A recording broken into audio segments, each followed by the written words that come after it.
আমাদের পুরুলিয়া জেলাতে যে টমেটোর চাষটা হয় সেটা অবহেলাতেই হয় এবং এখানে ওই বেঁটে খাটো জাতের টমেটোগুলোই বেশি পরিমাণে চাষ হয়। মাচার টমেটো খুব অল্প স্বল্প পরিমাণে চাষ করা হয় এবং গোল শেপের টমেটোগুলোই এখানে বেশি পরিমাণে চাষ করা হয়। লম্বা শেপের যে ধরনের টমেটোগুলো রয়েছে সেগুলোর এখানে সেরকম চাহিদা নেই, মার্কেটে বিক্রি হতে চায় না। তো এখানে আপনারা দেখলেই বুঝতে পারবেন, এই দেখুন ভেলি নালা পদ্ধতিতে চাষ করা হয়েছে, না রয়েছে মালচিং, না মাচার ব্যবস্থা, আগাছাতে ভর্তি। আর টমেটোতে দেখুন টমেটো ফলে রয়েছে, ছেয়ে গেছে টমেটোতে, এবং এইগুলো যখন পেকে যাবে কি রকম অপরূপ না দেখতে লাগে। সেই মনে হয় যেন কাশ্মীরি আপেল যেরকম দেখে মনগুলো ভরে যায় আমাদের, সেই রকমই অনুভূতি পাওয়া যায় যখন লাল লাল পেকে থাকে টমেটোগুলো। তো আজকে এই টমেটো চাষের বিশেষ করে এই সময় আজকে আমি ভিডিওটা করছি 15ই মার্চ 2026। বিগত কয়েকদিন একটানা কুয়াশা গেছে, হঠাৎ করে বৃষ্টি হয়েছে, আবার পূর্বাভাস রয়েছে যে উত্তরবঙ্গ এবং দক্ষিণবঙ্গ জুড়ে 15, 16, 17 তারিখ পর্যন্ত আবার বৃষ্টি এবং কুয়াশার সম্ভাবনা রয়েছে, শিলাবৃষ্টিও হতে পারে। তো এই ধরনের আবহাওয়া আপনাদের টমেটো চাষে কি কি ক্ষতি করতে পারে সেগুলোই হচ্ছে আজকের আলোচ্য বিষয়। তাহলে আপনাদেরকে অনুরোধ করব যে ভিডিওটা স্কিপ না করে শেষ পর্যন্ত দেখতে থাকবেন এবং যারা এখনো আমার এই চ্যানেলটিকে সাবস্ক্রাইব করেননি চ্যানেলটিকে সাবস্ক্রাইব করবেন। তাহলে এই ভ্যাপসা গরম, সাথে কুয়াশা, সাথে বৃষ্টি, এই রকম পরিস্থিতিতে টমেটো চাষে 4টি জিনিস খুব ভালোভাবে লক্ষ্য রাখতে হবে।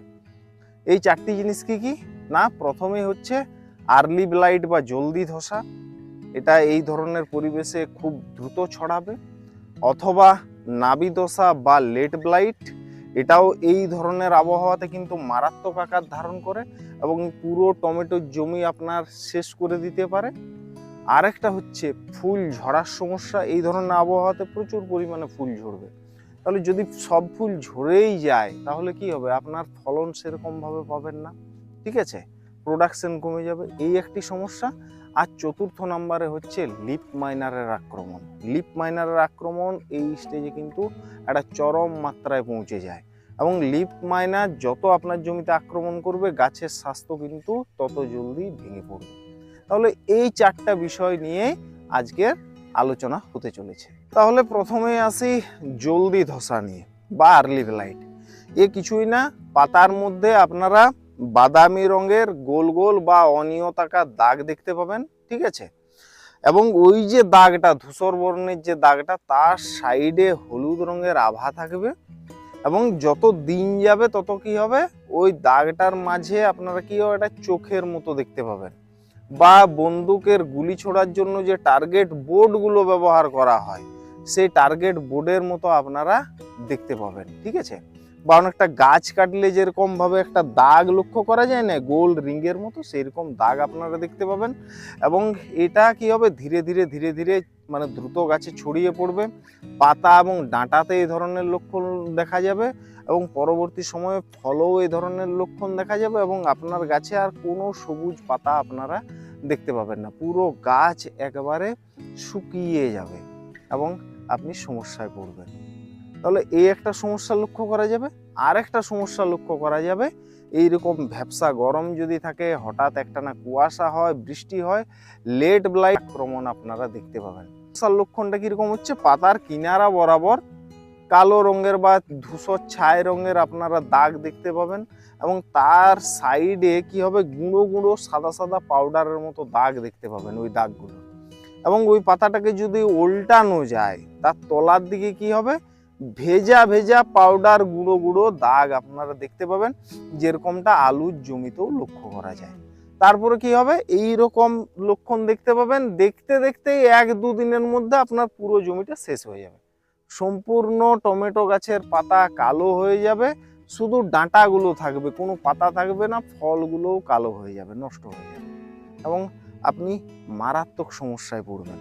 তো এই দুটো সমস্যাকেই যখন আপনারা দেখবেন যে এই ধরনের আবহাওয়া দেখা যাচ্ছে তখন অতি সত্বর কিন্তু আপনাদেরকে ছত্রাকনাশক স্প্রে করতে হবে। তো আমি প্রথমে একটা প্রিভেন্টিভ ছত্রাকনাশকের কম্বিনেশন বলছি, যেটা তুলনামূলক সস্তা হবে এবং সহজলভ্য হবে, মানে যে কোনো জায়গাতেই এই কম্বিনেশনটা পাওয়া যাবে, আমাদের ভারতবর্ষেও পাওয়া যাবে, বাংলাদেশেও পাওয়া যাবে। তাহলে আপনারা কি করবেন, সাইমোক্সানিল ম্যানকোজেব গোত্রের যে কোনো ছত্রাকনাশক, এটা আপনারা প্রতি 15 লিটার জলে 40 গ্রাম নেবেন। ঠিক আছে, এটা ভারতবর্ষে আপনারা মক্সিমেট নামে পেয়ে যাবেন, বাংলাদেশে এটা আপনারা মাইক্রা নামে পেয়ে যাবেন। ঠিক আছে, এটা 40 গ্রাম নেবেন এবং তার সাথে অ্যান্ট্রাকল আপনারা প্রতি লিটার জলে 2 গ্রাম হারে নেবেন। এটা ভারতবর্ষ এবং বাংলাদেশে উভয় জায়গাতে পাওয়া যাবে।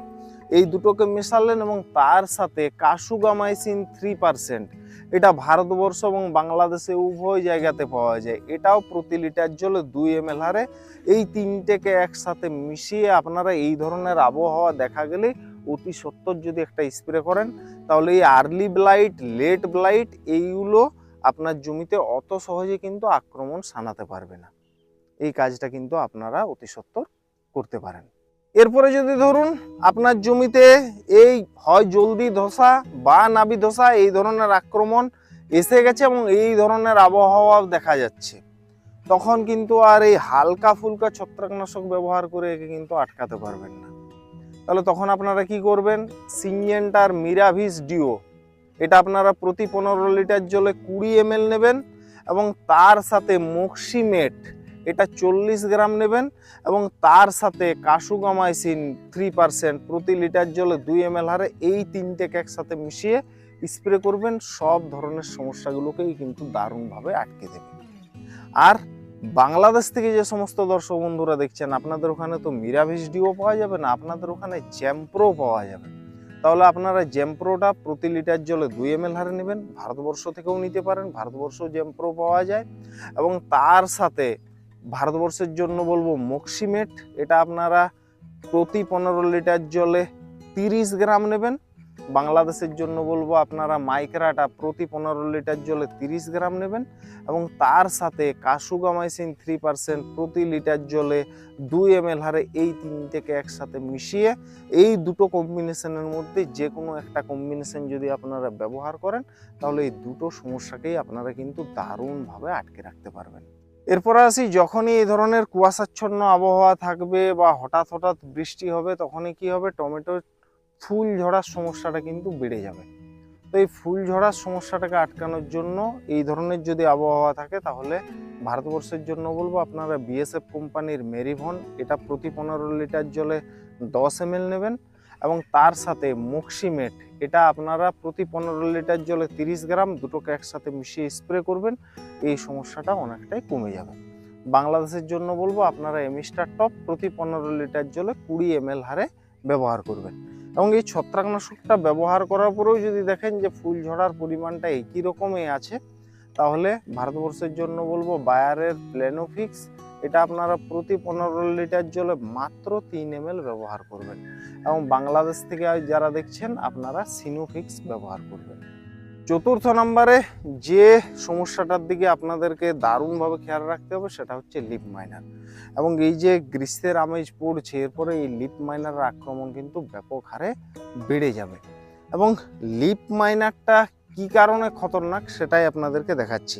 এই দেখুন, এখানে পাতাতে দেখুন প্রচুর পরিমাণে লিপ মাইনারের অ্যাটাক রয়েছে। ঠিক আছে, এবং এই লিপ মাইনারের অ্যাটাক থাকাকালীন যদি এইরকম কুয়াশাচ্ছন্ন আবহাওয়া লক্ষ্য করা যায়, তখন ওই যে লিপ মাইনারের লার্ভাগুলো পাতার রসটা শুষে শুষে খাবে। তারপরেই যখন কুয়াশাচ্ছন্ন আবহাওয়া পাওয়া যাবে, তখনই এটাকে কিন্তু ফাঙ্গাল অ্যাটাকে রূপান্তরিত হবে। এই দেখুন কীরকমভাবে এটাকে ফাঙ্গাল অ্যাটাক এখানে ধরে নিচ্ছে। ওই যে পাতা দুর্বল হয়ে গেছে এবং তারপরেই যখন এইরকম কুয়াশাচ্ছন্ন আবহাওয়া পাবে, তখন সেখানে কিন্তু ফাঙ্গাল ইনফেকশন খুব দ্রুত হারে ছড়াবে এবং আপনার জমিটা কিন্তু খুব দ্রুত শেষ হয়ে যাবে। এই জমিটা যদি আপনারা দেখেন, লিপ মাইনারের অ্যাটাকের ফলে কি হচ্ছে, এখানে ফাঙ্গাল ইনফেকশনটা কিন্তু দ্রুত হারে ছড়াচ্ছে। তাহলে লিপ মাইনারকে কন্ট্রোল করতে হবে। তো লিপ মাইনারকে কন্ট্রোল করার জন্য ভারতবর্ষের জন্য বলবো আপনারা সিনজেন্টা সিমোডিস, এটা প্রতি 15 লিটার জলে 20 ml হারে ব্যবহার করবেন। লিপ মাইনারও কন্ট্রোলে থাকবে এবং ওই যে টমেটো ছিদ্রকারী যে পোকাটা হয়, সেই পোকাটাও কিন্তু দারুণভাবে কন্ট্রোলে থাকবে। বাংলাদেশ থেকে যে সমস্ত দর্শক বন্ধুরা দেখছেন, আপনারা ইনসিপিও প্রতি 15 লিটার জলে 5 ml হারে ব্যবহার করবেন। লিপ মাইনার দারুণভাবে কন্ট্রোলে থাকবে। এছাড়াও ভারতবর্ষ থেকে যারা দেখছেন, আপনারা বায়োআর 303 এটাও আপনারা প্রতি 15 লিটার জলে যদি 25 ml হারে ব্যবহার করেন, তাহলে লিপ মাইনারটা কিন্তু দারুণভাবে কন্ট্রোলে রাখা যাবে। দর্শক বন্ধুরা, আজকের ভিডিওটা এই পর্যন্তই। যদি আজকের এই ভিডিওটা আপনাদের ভালো লেগে থাকে, তাহলে অবশ্যই একটা লাইক করবেন। কোনো প্রশ্ন থাকলে অবশ্যই কমেন্টে জানাবেন।